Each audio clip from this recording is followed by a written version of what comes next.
A showdown in Washington over refugees and national security. The House approving a bill that places tighter background checks on asylum seekers to make sure that we're not letting in potential terrorists. The bill passed by a huge margin, 47 Democrats supporting it, and the president still promising to veto the bill if it gets to his desk. All this as we're learning about the dangers of lax screening. The French prime minister saying some of the Paris terrorists, including the ringleader, posed as refugees to slip into Europe unnoticed.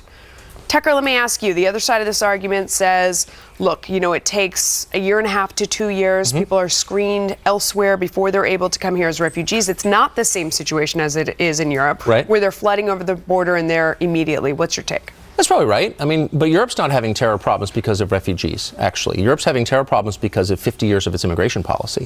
What I find so striking is how few Americans have paused to ask the obvious question: what is the lesson of Europe? Why is a peaceful country like Sweden or France having to deal with this problem? Why is it? And the obvious answer is because they have a massive population within their borders that doesn't share their values and seeks to destroy them. So how do we prevent that from happening here? If you're facing a threat, if you're facing a burglary threat, what do? Do you first lock your door, or you drive to the bad neighborhood and start shooting people? Of course, you lock your door first. You protect yourself first. So I don't understand why it's not obvious to everyone in America that we ought to start doing that first. Because there are little situations, like you look at what's going on in Connecticut right now. Governor Dan Malloy invited in this family that Indiana had turned away, Indiana Governor Mike Pence. It was this family that they had been going for 3 years. They had been trying to immigrate to the U.S. Mike Pence said, no, we have to put a pause on, like you're saying, we don't want to do this right now. Instead, Dan Malloy welcomed them into Connecticut. I see you nodding your head. You've been following this story. I watched both of those men talking about it today, and one welcoming that family, and Pence saying, look, it's not that we don't have, and he's speaking for himself and others who think like him on the issue. It's not that there isn't love in their hearts for it, but there just needs to be a different litmus test in terms of keeping America safe at this point, as you're saying. So now the discussion has to be, especially since the passage of that bill, and we hope our president will hear this, just like perhaps he was maybe listening on Guantanamo Bay, because that slowed down a little bit. Can we slow this down long enough to have a responsible conversation about what the test should look like? Because Ellis Island, as we were all talking about during the break, I brought up, there was a test, a health test. There are some questions that you can ask without, impinging on people's rights as you think that they should have them, even though they're not in this country with any rights yet. But okay. Does this case proves it should be a case-by-case basis? When you look at this particular family, Catholic Charities has looked at them. They've been waiting for 3 years to come in. This is one of those things where you're going to look at it and say, these people have been through a lot. In this particular case, this family. Mike Pence, who calls himself a good Christian, 6 weeks before Christmas, tells this family that's been through hell, who pose no threat, who have children, that there's essentially no room at the inn. Chris Christie. Oh, come on. Chris Christie. No, it is not appalling. Chris Christie, who calls himself a pro-life Catholic, has said that he would turn away toddler orphans. Are these people blowing themselves up? Go. That is just demagoguery. It is not demagoguery. Now you're invoking what these governors are saying is that there's no... Let me finish my thought. These people have absolutely no charity in their hearts. These people don't understand the specific case with Indianapolis. Mike Pence knows full well this family has absolutely nothing to offer this country but good stuff. They're not a threat. Really? Meanwhile, he's being a demagogue. We can't see into the future. We don't know, but I hear what you're saying, Andrea. No, the melodrama that is pouring out of the left over the refugees. Many of the people that are raising holy hell about the refugees and berating anyone who's against taking refugees now are the same people that were absolutely silent when Bashar al-Assad was gassing them. And now we hear these stories about a government who can't get a website right. If this government were competent, if this government could do things effectively, maybe people would say, okay, but we are bankrupt, we can't take care of women and orphans that are American citizens, and we have a problem with radicalized Muslims who say that they will use by the way, Julie, to infiltrate the U.S. Nobody is preventing people of faith from sending money, from traveling to other countries, from helping these people, and many do, many Christians do. The purpose of the U.S. government is very different. It's not a charitable organization, it's not an NGO. It has only one goal, and that's to protect the safety and the welfare and the prosperity of its own people. So we have more unemployed in this country than any time in my lifetime, and I'm 46. That's a big statement. And yet we, at the same time, are moving in literally millions of people from around the world.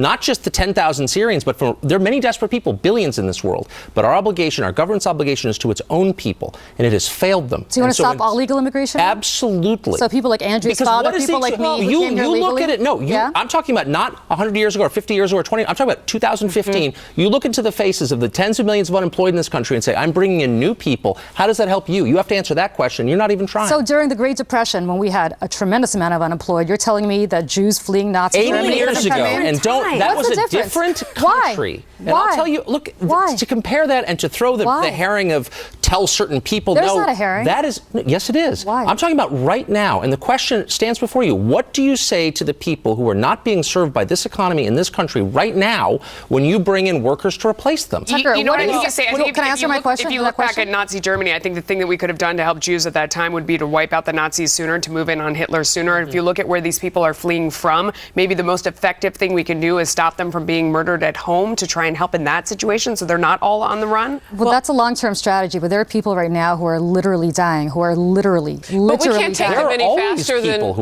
them any faster than 18 to 24 months anyway. Fine. So let's do it. So what's the number? How many should we take? In the 18 to 24 months. How about this? There are a billion people we can agree are starving to death right now, are caught in horrible, intractable civil wars. Do they all have a moral right to move here? And do we have a moral obligation to support as somebody them? who's a political refugee myself, I would say that if you're, I would say it's not different. I would say that if you're here and you're dying to come here, yes. Any person who wants to come here has a moral right come here? to be. I have no idea, and I couldn't be less interested. I live in 2015, and I'm asking you, what is the limit? There were always tough times. We're a nation so of we should send a billion people coming. My question for you, though, Julie, is if it takes 18 to 24 months on average to process these people, to put them in through some sort of vetting process, we can't save the ones that are dying right now anyway, but we can maybe approach what Melissa is saying and take out the nesting scorpions, our enemies, where they are right now. But here's my point with you. I'll answer that question.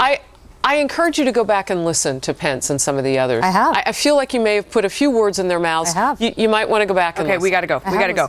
Hillary Clinton talking tough on terrorism, but staying mum on two critical words. So why won't she say radical Islam when discussing the terrorists?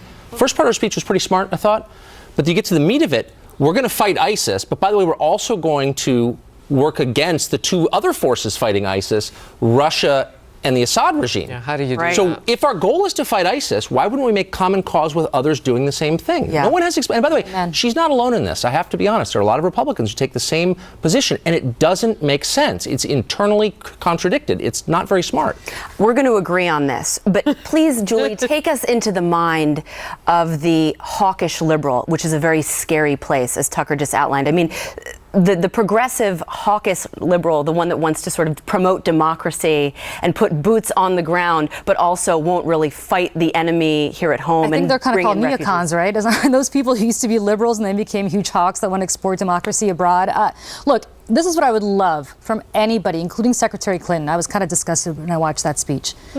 I would love for somebody to explain to me, as Tucker just alluded to, how we're going to have a no-fly zone without starting World War III with Russia, unless we sit down with Russia and say, hey, let's team up on this together, in which case Russia will say, okay, leave us alone in Ukraine, let us keep our base in Tarsus, and by the way, let us keep our ally Assad, which is exactly what the Russians will say. Well, we're not really willing to do that, right? We're not willing to concede that Assad should probably stay. We're not willing to stand up to our ally, Saudi Arabia, and say, stop, because nobody has the courage to look the American people in the eye and say the following. We have made common cause for probably 100 years with really bad actors, starting with Saudi Arabia, our NATO ally Turkey, which is much more interested in protecting the Kurds than they are in doing anything on ISIS. And we don't have the courage to stand up and say, you know what, my Turkish friends, time to stand up. You know what, Saudi Arabia, I know we're addicted to the fact that you're pumping oil to keep prices artificially low, but stop funding the Wahhabi sect that's funding all these people, or else we're not going to play anymore. But we have to make common cause with somebody bad, no matter how you do this. Because you were talking before that we have to make common cause with Melissa, Russia. But hold on. The point, though, Melissa, is that you have presidential candidates on the right and past administrations, and you have a current administration that doesn't believe that actually wants to oust Assad, which would create a vacuum for ISIS. Tucker Carlson this morning put it to Jeb Bush. If you take out Assad, who fills the vacuum? He couldn't answer the question, so I will. ISIS will fill the vacuum. Right. No, I think we all agree. And when I hear people say the opposite, whether they're candidates or otherwise, you wonder if they really believe it. I mean, I feel like they don't really believe it because when Hillary Clinton, in her debate, she actually said the opposite thing. If you listened really closely, she said it's not our job to be on the ground. We have to put that burden on others like Assad, and we'll follow them. I mean, she said in the debate that she was going to go behind Assad. Now she's corrected her language. She also says radical jihadists. What is that? That's like frozen ice. That's like scream loudly. I mean, what other kind of jihad is there? Radical jihad? What is she talking about? Let's not make up new words here, new terms. All right, the Clintonian dictionary. So the idea of actually sitting down with the Russians, you know who's getting ready to do that is Francois Hollande of France. Yeah. Because on the 24th of next week, right before Thanksgiving, he's going to come here and he's going to meet with our president. And then 2 days later, on Thanksgiving Day, he's scheduled to sit down with Putin in Moscow. So at least somebody is willing to get it done in terms of what that might look like. I don't know. Maybe it'll be, us following them. But who's the enemy here? The question is, who's the enemy here? Who's ISIS. the enemy? Is it ISIS? The enemy, in which case, let's make common cause with Assad, as Andrea said. The enemy is your friend. I mean, in this instance. 25 years ago, when Saddam invaded Kuwait, we assembled a coalition under George H.W. Bush to oust him, and included in that coalition was Hafez al-Assad, Bashar al-Assad's father. The Syrians were an evil regime then, they are now, but we saw the utility of partnering with them, and it worked. But we're also partnering with Iran then. And two things that Hillary Clinton, though, said in her speech that we should listen out to, and I would wonder if Republicans would agree with this. She says that President Obama has not put enough elite U.S. commandos inside Syria. She would call for more of them. And she said that when it comes to the rules of engagement in Syria and Iraq, she would like to see more flexibility. That's something that I think Republicans would agree with. For sure. We also partnered with Stalin to defeat the Nazis. Everyone wants to keep using that Nazi analogy. Being a little bit more transactional under certain circumstances is probably not a bad thing. Yeah, I agree.